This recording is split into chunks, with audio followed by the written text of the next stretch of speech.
These short videos are going to help you know exactly what you're going to need to do for a whole week of camp. Camp Hallawasa is a great time that you're going to spend with a group of kids, elementary age to high school, depending on what you volunteered for. You'll get up in the morning with them. You'll spend the day with them. You'll be doing a lot of activities, uh, basic day activities, eating and hiking and playing games and doing Bible studies, songs, all kinds of things. But a week of camp is a chance to spend this entire time focused on the purpose of our camp, which is building relationships and helping these kids build relationships with God, with one another, and with nature.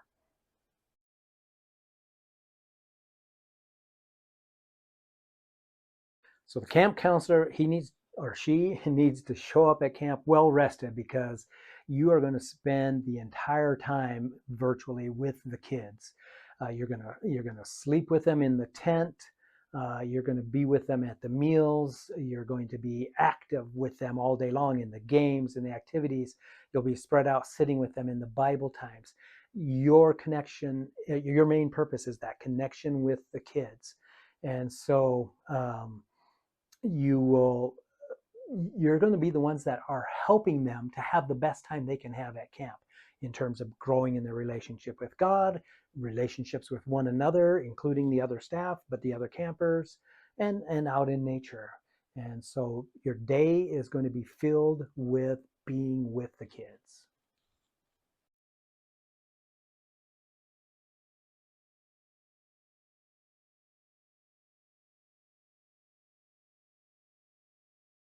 All right. Again, comes attitude is huge. Um, your attitude is going to hugely impact the kids. So you have to maintain a positive, upbeat attitude even when you don't feel like it. And so forget your feelings in cases like that. You just be positive and be enthusiastic and be kind and be loving and be caring for those kids. That heart and that attitude is going to be the biggest thing about being an effective counselor.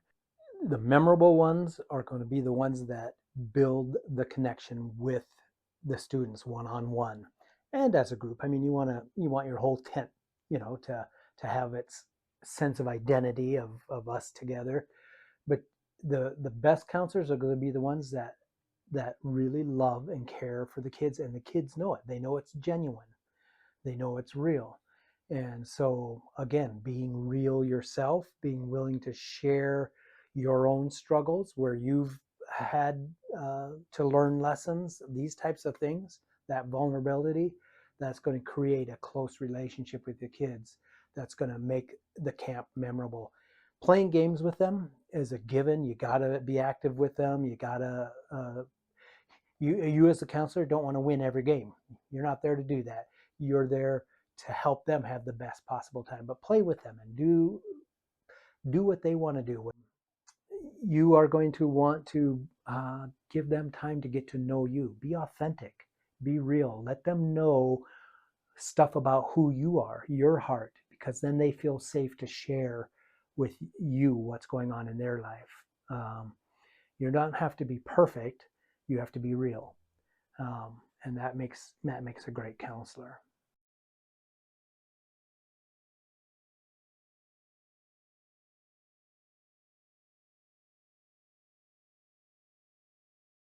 You should thank God that you're not God, because unless you're God, you're going to have questions that you don't know. That's a common fear. You don't have to have all the answers. The director doesn't have to have all the answers. The speaker doesn't have to have all the answers. Nobody does. But your best bet is to, again, be honest and real with the kids. And when you don't know, say, man, that's a great question. Let's go ask the speaker. Let's go ask the director what they think, and use your other resources. Don't be afraid to admit that you don't have all the answers. In fact, pretending that you do have all the answers creates a barrier with the kids. It creates a higher than and a lower than, and rather than a connection. And so it's okay not to have the answers. You're fine. Um, tell them you're learning too, and you're on this journey too.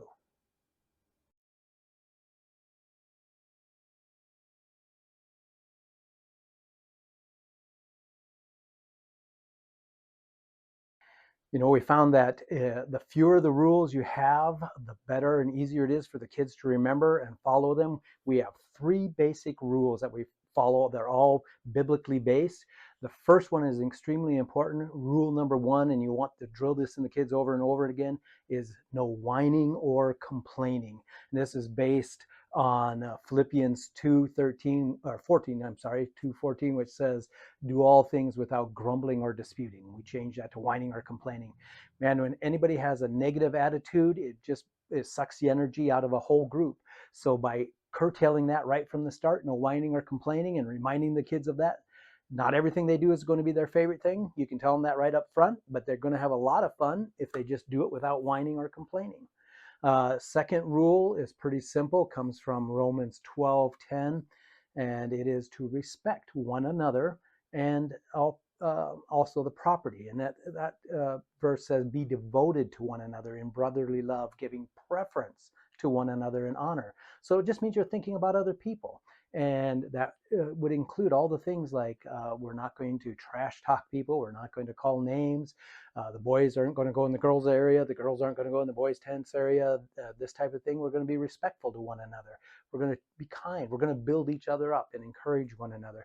And we're going to do the same with the property, because people have to take care of the property. So that's a way of showing honor to one another. We're just going to take care of each other and one another. And then the final one, and this is an important rule, do everything you're told to do. In 1 Peter chapter 2, verse 13, 14, it says, submit yourselves for the Lord's sake to every human institution, whether to the king as the one in authority, as the director, you are the king, your word is final, you say what to do, or to governors as sent by him, that's everybody else that's on staff, the counselors, the cooks, the game director. If the kids just understand from the beginning, they just need to do what they're told. It makes it really simple. You don't have to have a whole bunch of other rules, and it makes camp go smooth and easily if they just follow that. And you can remind them of these three rules throughout the week of camp, but just start with them and say, hey, you can remember these three things, camp will go great.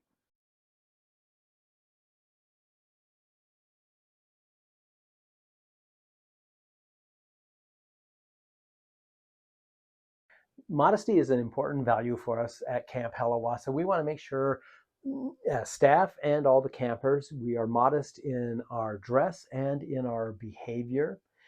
For dress, for girls, that's going to mean, wearing a dark colored t-shirt whenever we're doing water games, and preferably shorts as opposed to just swim bottoms. For guys, keep your shirt on. Nobody needs to see your muscles that much. But we know that standards are different, preferences are different.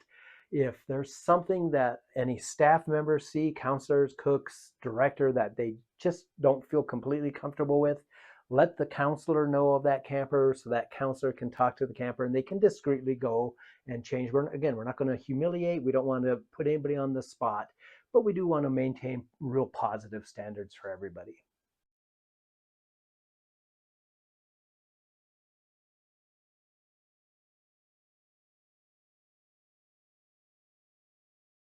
You're going to have to be friends, but also let them know you're there as a resource. So it's not necessarily peer-to-peer friends, but it is a friend. You're not being buddy-buddy per se. You're still in authority, but not the same authority as the director. The director is the disciplinarian. You don't have to be the disciplinarian as the counselor. You might step in on minor things or remind kids of the rules, that type of thing. But if there's a problem, you take it to the director.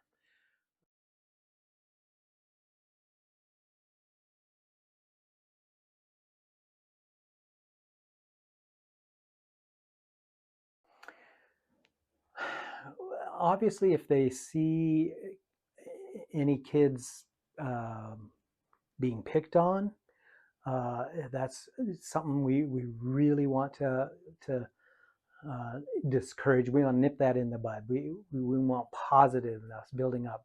So if the counselors can see cliques starting, kids being excluded, uh, anybody talking down to or talking negatively about anybody else, we want to stop those things right away. If somebody becoming negative about camp overall, in the sense of, I don't want to play this game. I don't want to do this. And everything is, we want to work with them on that and find out what's going on. Again, this comes into the no whining, no complaining part too. Give it a try. Let's see what happens when we go for things and give them a positive try. So keep an eye on those interactions, and if you see anything that could easily lead to some hardships, then stop those before they get any traction.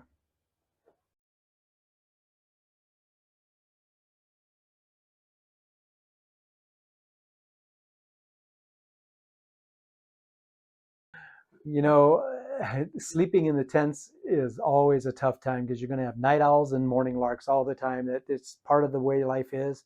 But we do have a lights out and a quiet time at night that we need to enforce so people can go to sleep. In the same way, we have a time limit in the morning where kids cannot leave their tent and need to stay quiet until that time so kids can sleep. We don't want kids leaving the tent super early in the morning because, one, it's unsupervised, safety issues. And so we set a reasonable time where they, at say, if you have breakfast at 8, 7 o'clock is the earliest you can leave your tent, other than, of course, a trip to the bathroom and back. But we don't want kids out showering, playing games, doing things before that. And so set a time in the morning that is the time they can leave tents. Set a time at night where everybody has to be in and be quiet, and do the best you can between making everybody work together.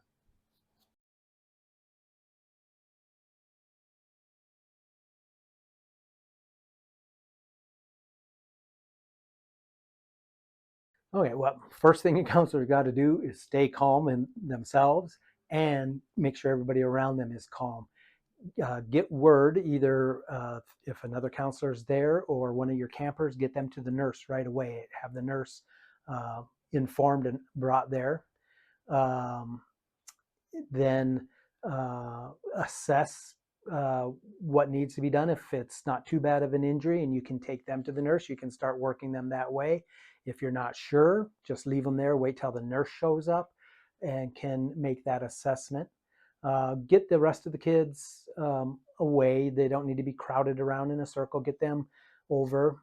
Again, depending on the severity of the injury, if it's something that looks bad, you can get them off to the side praying. Um, if it's something that looks like, oh, we're just going to have a few stitches or whatever else, um, get the kids back playing and get them out of the way. So you keep calm, keep the activities of camp going normally as much as possible.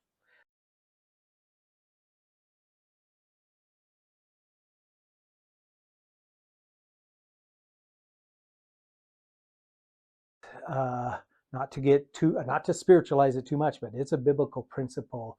You can't outgive God, and Jesus Himself said, "Hey, don't store up treasures for yourself on earth. Store it up in heaven." And this is one of the ways you store up treasure in heaven, by giving of yourself for a week. But here's the thing: you're not just giving yourself for a week. God's going to do stuff in you during that week. I can guarantee you it's going to be worth it because of what God does in your own heart and in your own life, let alone how He allows you to have an impact and meaning into other kids' lives. So it's always worth it to do it, even if financially it might leave you a little short on the other end. Um, for yourself, spiritually, mentally, relationally, you'll never regret giving a week of work to camp.